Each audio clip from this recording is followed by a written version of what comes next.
I'm trying. Although, I'm strongly considering doing like next week, the haircut that I had in Escape the Field, because I really love the kind of faux Peaky Blinders type thing is kind of exciting. I It's think always I love fun to look like that. Exactly. And I think what I loved about this, and this is off topic to start, but like I love how Yeah. in every image of this film right now that is out is like you just with this angry look on your face. Like it's just you look so mad. And it's just so funny to me. Yeah. That was fun. I mean, that was one of the things that, there was a lot of things that attracted me to the script, but one of them was playing Ryan and being able to play something that maybe I would say I did a little bit in the show Salem, but a little bit something that people hadn't seen me do very often, and to play the kind of angry tough guy. And put on, look, it was during COVID, plenty of time to be in a gym, an empty gym, put on some weight, ate boring food, just kind of stuck with it. And that kind of stood out. I got to be angry. And one of the cool things too is all of our characters had a little bit of a background, but we weren't told too much because we didn't want to even know. It was like you wanted to know a little bit to play with the audience, to play with your own character, but also a lot of it's just a surprise. And to be able to know a little bit about his backstory, yeah, he's an angry, confused, lonely guy. So that was a lot of fun to play. Yeah, I think that I found that fascinating too, because it was definitely a different role that we've seen you in, and with the little information about the background characters, how do you go in and approach a role like that? Well, I would say it's usually not advised, depending on like the script or the film. Usually, that would be like just not doing your homework. But for something like this, it's you. At least I guess I will speak for myself. I want to have an idea of some of the basics. What does he do? What's his job? What's his family life like? Has any tragedy happened in this person's life, whatever that might be? And then that's it. You don't need to tell me anything else, because this is a 6 strangers waking up in a spot kind of thing. So we want to throw the audience off as well. We want to make you think we're the bad guy. It's obvious that I might be the bad guy right in the beginning, but you realize he's not necessarily that bad of a person. So you want to keep throwing the audience off. So I don't want to know as the actor too much, so that I can also play with my fellow actors and actresses to just get weird reactions out of them. And that's kind of what we did for 8 weeks with each other, which was a lot of fun. This is Emerson Moore's feature film directorial debut. What was it like working with him? Oh, Emerson's great. He was very much one of the gang. He was kind of the the visionary behind all this, and trying to get it. Look, one of the things that we really wanted with this was a real cornfield. We didn't want to go all, there are CGI moments, of course, you kind of have to. Certain things with fire, we definitely had to. Otherwise, we would have been in serious trouble. But the fact that the main character is a cornfield, let's make it as real as possible. And they grew this corn. They did it on a farm. It was endless. It wasn't as endless as it is in the film, obviously, but it went on for a very long period of time. It was actually quite frightening just to stand out there, waiting while they're rolling, especially if you're in a scene by yourself. It was a little intimidating. But Emerson really helped. He's very relaxed. He's very zen. So he kind of helped. I think best attribute to this was keeping everyone together mentally and emotionally during a time where the world was essentially falling apart, or trying not to fall apart, because we filmed this in July of 2020. So this is in the heart of COVID, probably one of the first productions that even happened, at least in North America. So there was a lot more going on than just the plot of Escape the Field. The movie has this like escape room style feel to it, right? Have you ever done an escape room? Actually, I have not. I'm intrigued by the idea, but I'm very competitive, and I'm very worried that if I were ever to be in an escape room, especially with friends, I do not want to fail. I do not want to be the person who can't get anything right. Any question, my God, heaven forbid, a math problem or anything like that, because I'll just fail, fall flat on my face. So I've said no every time. But from a viewing perspective, I love it.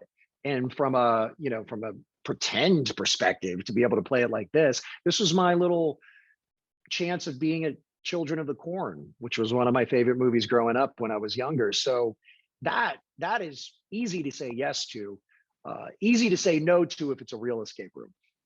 Yeah, I've done a couple of them, and the first one we ever Okay. did, like you have those people that are with you that you just like you're their friends, but like you said, you're competitive, so then they're no longer your friend. Do something, figure out something. You know what I mean? Yeah. But I do Yeah. love the idea of these things now. Like I would love to do it with 6 random strangers, right? You know, I think the idea, because normally you sign up for these with friends or family or With whatever, friends. but Yeah. like you sign up individually. I think that would be a little bit different. I mean, you might get a little more mad, like you said, but But can you? Is that, I mean, it might be a possibility. I I don't think you know. I can, like, if never, you sign up for like a group, I think you can be added to whatever. I just think it would be very cool if like you just had everybody that didn't know each other. You know what I mean? Kind of like the movie, you're just dropped into a box and you go from there. 100%.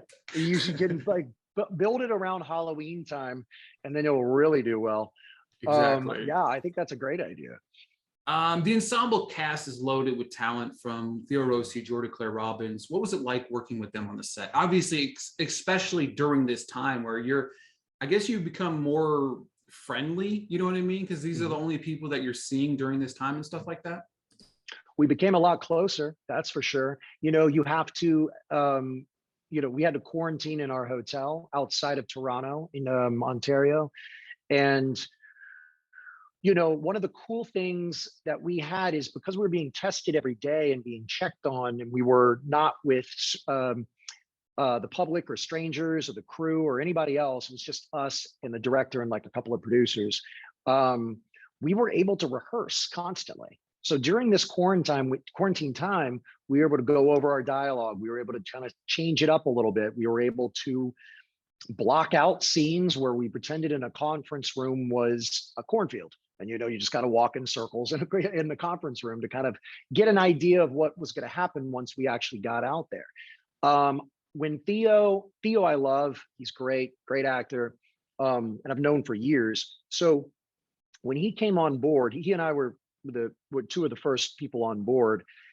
I think we both knew during these harrowing times that we would trust ourselves and trusting each other, that we could at least be the kind of the backbone of this, and hopefully everybody else that joined on would be along for the ride. And they were. So we lucked out. Look, Claire Robbins, she came out of Vancouver, and this was she came in the last second, and she nailed it. She and was excited to be there and gave it her all. And I'm not sure other actresses would have done that. Tahirah, we got all the way over from London, she was phenomenal.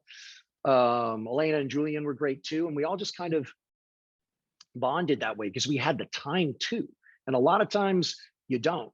That was an advantage that COVID gave us. So we were able to barbecue, talk on the phone. We had movie nights. We had Postmate and movie nights because we couldn't leave the hotel. So it was like, you had the food come to you. It was all like, it was a pretty cool experience that I'm not sure I'm gonna really have again. You've been doing this for a little over 20 years now, and since you've been doing it, obviously this lockdown kind of put us in a box. How did you find yourself staying creative during that time? Oof, man, I think Zoom's what we're doing even right now is one of the biggest things to come out of it, right? I'd never even heard of Zoom. I was just it's like Skype, right? Like, I don't know. Friends just hitting me up. I had sold my house in Los Angeles about 3 months before COVID hit, because I was strongly considering moving.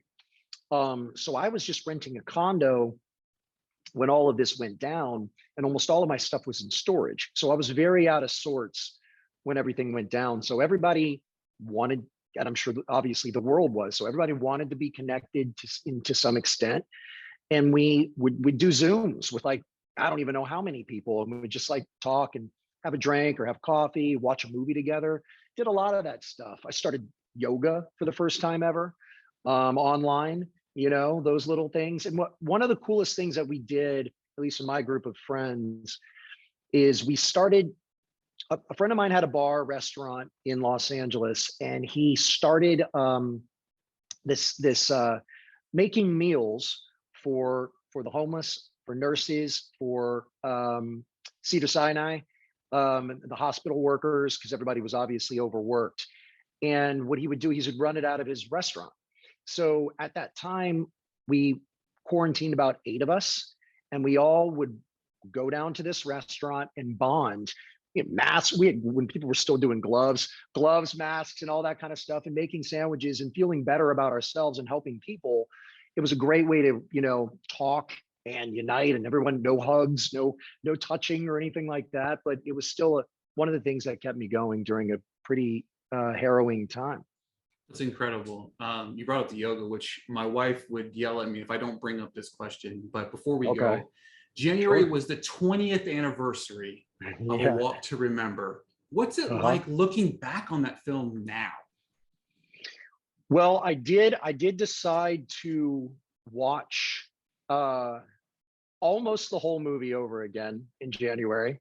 I got to up to the part where after the play, and then they were in love, and I was like, nah, okay, I don't need to see this. I was like, I wanted to see like the beginning and the build, and see, because it was a trip to see how Mandy and I interacted, how I was with the other actors in actresses on the set. I mean, look, having Daryl Hannah as my mom was such a cool experience too. Just looking back and seeing that, and Peter Coyote as Mandy's father, who's such a phenomenal actor. Just, it was fun. I was going back, I guess, as a 43-year-old. It was making me go back feeling like a 63-year-old, going like, just picking things apart, going like, oh yeah, I remember.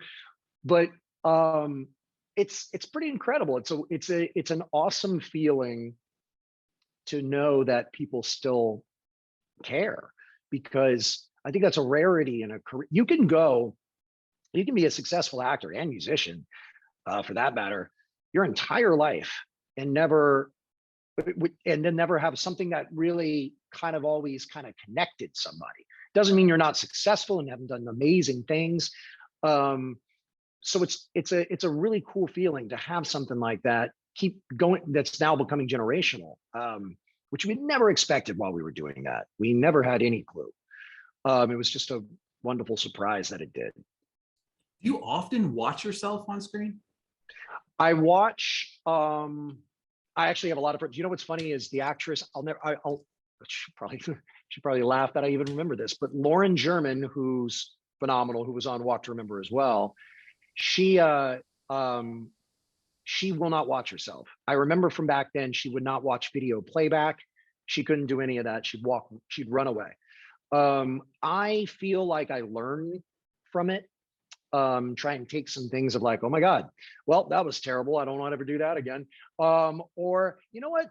Be good on yourself. Be nice on yourself. I actually like that. I will do that again, or I'll take something from that. I'll learn. So I will usually watch myself on a project once, and that's it. So I've actually seen Escape the Field 2 times now, because there was a little bit of a screening that we had when it was first cut. And then I wanted to watch it again before doing press. But usually it's about once, because it gets weird. It does get weird. I can imagine. I can only imagine. Like, I just think about that. Like, you made a perfect point of like being able to watch. It's something that you can go back and watch on, but at the same time, like, you're really watching this as a different point of view at a different part of your life where there's so many different things going on. So yeah, totally.